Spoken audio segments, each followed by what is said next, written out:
Dilshuda aka. Sizga taklif beraman. O'zi. 14-yanvarga 8 yilliganda birinchi marta pодарка oldim. Ha. Tabiat sana. Qarang, turganman. Bilmayman. Albatta qaramadim. Like. iPhone oldim. Voy onasini. Har doim iPhone birinchi chiqqandan olardingiz. Bu safar nima bo'ldi? Do'koningizga xullas xizmatlar qilib unutib olmay yuribmiz. Rahmat yo'qotgan. Ajoyib. O'sha kun mashina sotganimga xafa bo'ldingizmi? Ko'pchilik kommentga yozibdi. Lekin nima deydi? 8 yildan beri umuman naski ham savol qilmaganman mana. Ochib turib videolar emas. Lekin mana уже nima deydi? Gapimga biroz lekin hamma eriga sog'ib berganligi mana havasim keladi. Mana 5 yildan beri onlayn ishda ishlab. Misol to'rtta farzandim bor.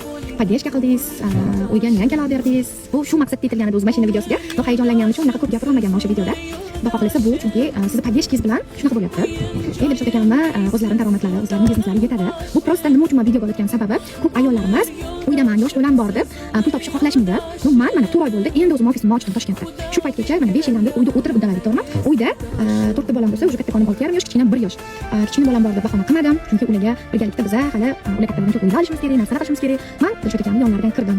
Bu degani ayol kishi erining yonidan kiradi degani yomon narsa degani emas. Bemalol bizning ishda uyda o'tirgan holda ham pul topadigan biznes bu fabrlik. Va men birinchi shu fabrikka kirib kelganimga Dilshod akam norozi bo'lmaganlar, qarshilik qilmaganlar. Shu ish bilan chalg'isa mayli ishlar deb menga sharoit yaratib berdilar va biz bu kompaniya orqali kam bo'lmaydi. Mana shu yildan boshlab endi uylarimizni qilib oldik, o'sha mashina oldik, ham sharoitlarimizni sekin-sekin yo'lga qo'yib olib, endi sovg'a berishni boshladi. Aytdik mana to'yimizni birinchi yili uyalganimdan o'zlaridan pul olib 160 mingga atir sovg'a ketganman, lekin na tug'ilgan kunlarga ham o'tganlar 14-yanvarga 2 olib degan ekanman. Esidan birinchi chiqib berdim. 14-yanvarga yanvar degan ekan. 2 sovg'a bergan ekanman. Shuncha yillar bergan. Bu yilning ochildi degan emas. Tabriklayman, yaxshi kunlaringizda ishlating. Siz xohlagan o'zingizga yoqqan o'sha silet qachondan beri olamadim, lekin ishlar bilan bo'lib olmayaptilar. Birinchi marta 15-16 chiqqanda birinchi olardilar. Ba'zilarni Mustafa sal cho'zib qoldi. Lekin tebrlikchilar sira oldim masalan. Endi ruxsat berganingizga men o'zi vaqt davolayman, to'g'ri. Mana bugun o'zim so'ragaman. Ayollarimiz, oddiy ayollar juda nima desam, do'kondan eng arzon narsalar olishadi. Maska. Shunaqa narsalar, hozir maska olib chiqyapti o'zi. Men eng katta sovg'a oldim. Unasi 5 dollar. Kutmaganlar, chunki o'sha mandagi tasdiq qilmaganlar oxirgi payt hech narsa bermaysiz lekin. O'zi menga ancha foydasi yo'q xotinimni. O'zini deb aytganiga konkretno xursandman. Endi vaqti hozir ancha men nima birga yonimga turibdi, tog'day bo'lib qoldim. Mana shu kunga yetishimga chunki siz sababsiz.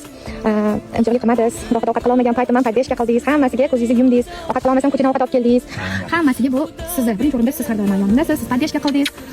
Urushmadingiz meni. Mana endi 4-5 oy bo'ldi. Men ofisga xatni o'zlari bilan borib, o'zlari bilan kelaman. Bu videoda ham negativ shart emas. Bu prosta uyda o'tirib, eringlarni topgandan misol ro'zg'or va sodalik ketadi. Siz ham yonda qo'shimcha uyda o'tirib pul topsangiz, bu zarar qilmaydi ortiqcha pul hech kimga. Va biz mana oddiy kvartirada yashardik. 7 yil oldin, 8 yil oldin kvartirada turardik. Mashinalar ham bo'lmagan. Dilshod akam o'zlari mana hozir ham Malibulari bor. Biz birgalashib, mana shu 5 yil ichida domla, o'y, hammasini birgalikda qildik albatta. Xotin birlashsa hammasiga yarashadi. Rahmat sizga, o'ziga rahmat.